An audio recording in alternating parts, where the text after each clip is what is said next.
പ്രിയമുള്ള തേനീച്ച കർഷകരെ അലട്ടുന്ന പ്രധാനപ്പെട്ട ഒരു പ്രശ്നമാണ് ഹണി സീസണിൽ തേനീച്ചകൾ സെറ്റ് പിരിഞ്ഞു പോകുന്നത്. അതുപോലെ തന്നെ തേനീച്ചകൾ നമ്മൾ തേനെടുക്കുന്ന സമയത്ത് കുത്താനുള്ള ചാൻസ് ഉണ്ട്.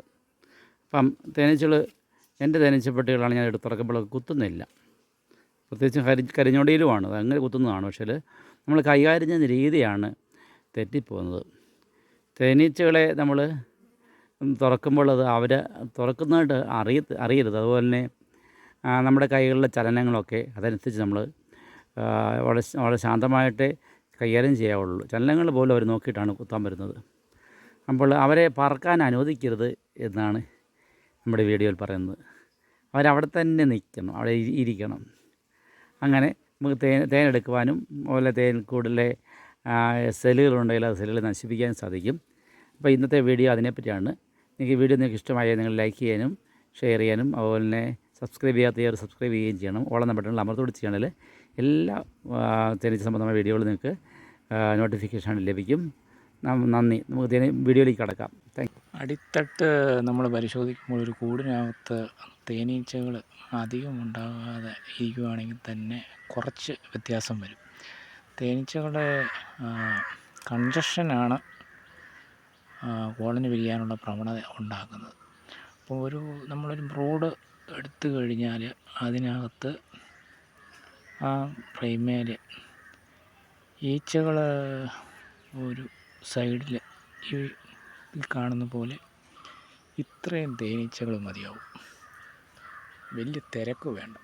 അധികം തിരക്കില്ലാതിരിക്കുവാണെങ്കിൽ കോളനി പിരിയാനുള്ള പ്രവണത കുറയും. അതുകൊണ്ട് നമുക്ക് ഒരു ബ്രോഡിൽ ഇത്ര ഈച്ച മതിയാവും. ബാക്കി ഈച്ചകളെല്ലാം നമ്മൾ സൂപ്പറിലേക്ക് കയറ്റണം. അപ്പം ഇതിനകത്ത് നമുക്ക് നോക്കാനും എടുക്കാനും എല്ലാം എളുപ്പമുണ്ട്. ഈച്ചകൾ അധികം ഞെരുങ്ങിയിരിക്കുമ്പോഴാണ് കോളനി പിരിയാനുള്ള പ്രവണത ഉണ്ടാകുന്നത്. കോളനി എപ്പോഴും ഈച്ചകൾക്ക് നമ്മുടെ താഴെ ഒന്നല്ലെങ്കിൽ രണ്ടടകൾ എപ്പോഴും അടയ്ക്കാത്ത ബ്രോഡ് വേണം. അപ്പം വിരിഞ്ഞു വരുന്ന ഈച്ചകൾക്കെല്ലാം റോയൽ ജെല്ലിയും എല്ലാം ചിലവാക്കാനുള്ള സോഴ്സ് വേണം. അതില്ലാതെ വരുമ്പോഴും കോളനി പിരിയാൻ സാധ്യതയുണ്ട്.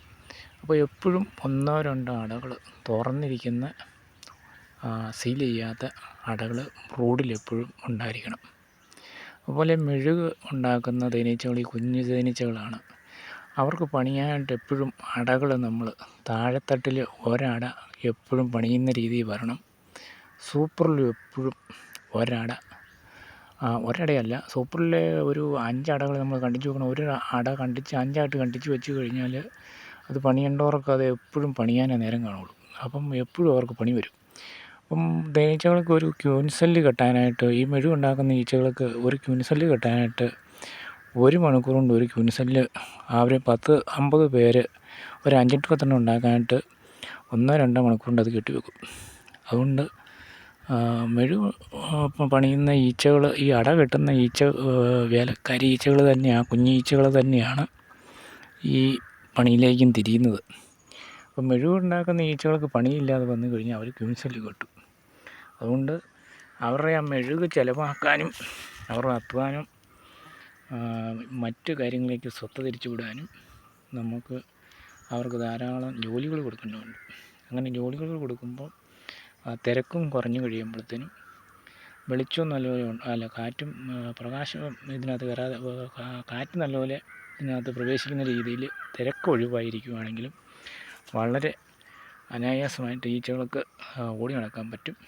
ചൂട് കുറയുന്നത് നിമിത്തം അവർക്ക് സമ്മർദ്ദം ഉണ്ടാകുന്നില്ല. അല്ലെങ്കിൽ കോളനി പിരിഞ്ഞ് പോകണമെന്നുള്ള പ്രവണത ഉണ്ടാകും. പിന്നെ മടിയൻ്റെ ഈച്ചകളുടെ എണ്ണം വളരെ കുറവായിരിക്കണം. മടിയൻ ഈച്ചകൾ ഇരിക്കുന്നതുകൊണ്ട് ഈച്ചകൾക്ക് വളരെ അസ്വസ്ഥതയുണ്ട്. അപ്പം അതിൻ്റെ ആ ഈച്ചയുടെ ആ ശാന്ത സ്വഭാവം നഷ്ടപ്പെടുകയാണ്. അപ്പം മടിയൻ ഈച്ചകൾ വളരെ കുറഞ്ഞിരിക്കണം. മടിയൻ ഈച്ചകൾ 4 മണി തൊട്ട് പറക്കാൻ തുടങ്ങി 6 മണി വരെ പറന്നുകൊണ്ടിരിക്കും. അപ്പോൾ അങ്ങനെ പറന്ന് കയറുകയും ഇറങ്ങുകയും ചെയ്യുമ്പോഴത്തേനും നമ്മുടെ പെട്ടിയിലൊക്കെ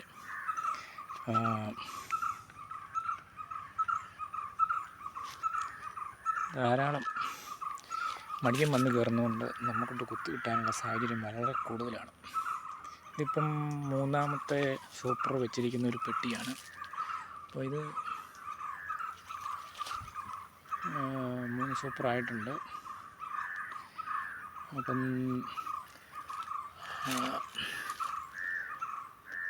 തേനീച്ചകൾ വലിയ തിരക്കിലല്ല നിൽക്കുന്നത്. അതുകൊണ്ട് തന്നെ നമുക്ക് കോളനി പിരിയാനുള്ള പ്രവണത കുറഞ്ഞു വരും. അപ്പോൾ ഇത് ഈച്ചകൾ യഥാർത്ഥത്തിൽ ശരിക്കുള്ളൊരു തേൻ വരാത്തതുകൊണ്ട് അവർ ഒരു ആലസ്യത്തിൽ നിൽക്കുകയാണ് ഇപ്പോഴും. അതുകൊണ്ട്